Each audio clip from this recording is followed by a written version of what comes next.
Qui a vraiment tué Delphine Jubillard? 3 ans après sa disparition, le mystère reste entier. Bonjour à tous et bienvenue. Aujourd'hui, nous plongeons au cœur de l'une des affaires criminelles les plus médiatisées et les plus complexes de ces dernières années, l'affaire Jubillard, une infirmière de 33 ans, mère de 2 enfants, qui s'évapore dans la nuit du 15 au 16 décembre 2020.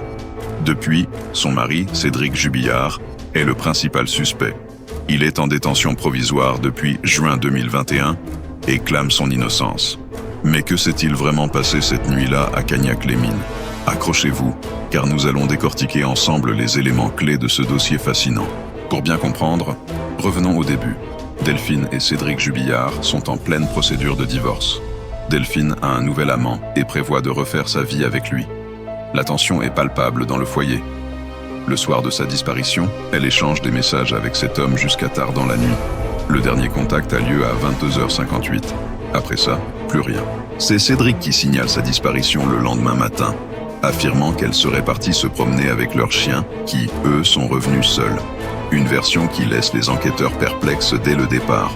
Pourquoi une mère de famille abandonnerait-elle ses enfants en pleine nuit, sans téléphone, sans papier, sans voiture? Très vite, l'enquête se concentre sur le mari. Plusieurs éléments troublants s'accumulent contre lui.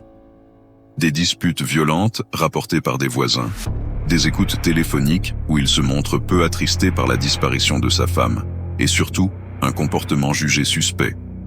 Par exemple, cette fameuse couette mise à la machine à laver le matin même de la disparition. Un geste anodin pour certains, un acte de nettoyage pour les enquêteurs. Mais le véritable tournant, ce sont les témoignages. Un ancien co-détenu de Cédric, Marco, affirme que ce dernier lui aurait avoué le meurtre en prison, donnant même des détails sur la façon dont il se serait débarrassé du corps. Des aveux crédibles ou une simple affabulation pour obtenir une remise de peine? C'est toute la question.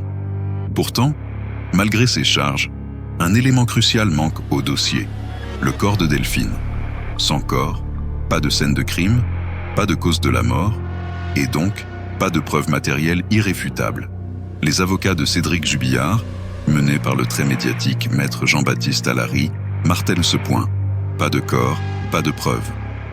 Ils dénoncent une instruction menée uniquement à charge, basée sur des convictions plutôt que sur des faits.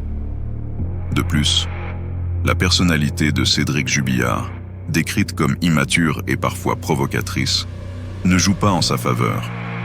Mais cela fait-il de lui un meurtrier? Plusieurs demandes de remise en liberté ont été rejetées, la justice estimant qu'il existe des indices graves et concordants justifiant son maintien en détention. Alors, où en sommes-nous aujourd'hui? L'instruction est officiellement terminée depuis novembre 2023 et les juges ont décidé de renvoyer Cédric Jubillard devant la cour d'assises du Tarn pour meurtre sur conjoint. Le procès devrait avoir lieu en 2025. Ce sera l'un des procès les plus attendus de la décennie. La défense, de son côté, continue de se battre et a fait appel de cette décision. Ils espèrent encore trouver la faille qui pourrait tout changer. Cette affaire est un véritable puzzle judiciaire. Cédric Jubillard est-il un manipulateur machiavélique qui a commis le crime parfait, ou est-il la victime d'une terrible erreur judiciaire? Chaque camp a ses arguments, ses certitudes et ses doutes. Et vous, qu'en pensez-vous? Cette affaire soulève des questions fondamentales sur notre système judiciaire. Peut-on condamner un homme pour meurtre sans avoir retrouvé le corps de la victime? C'est ce que nous verrons lors du procès. Merci d'avoir suivi cette vidéo jusqu'au bout.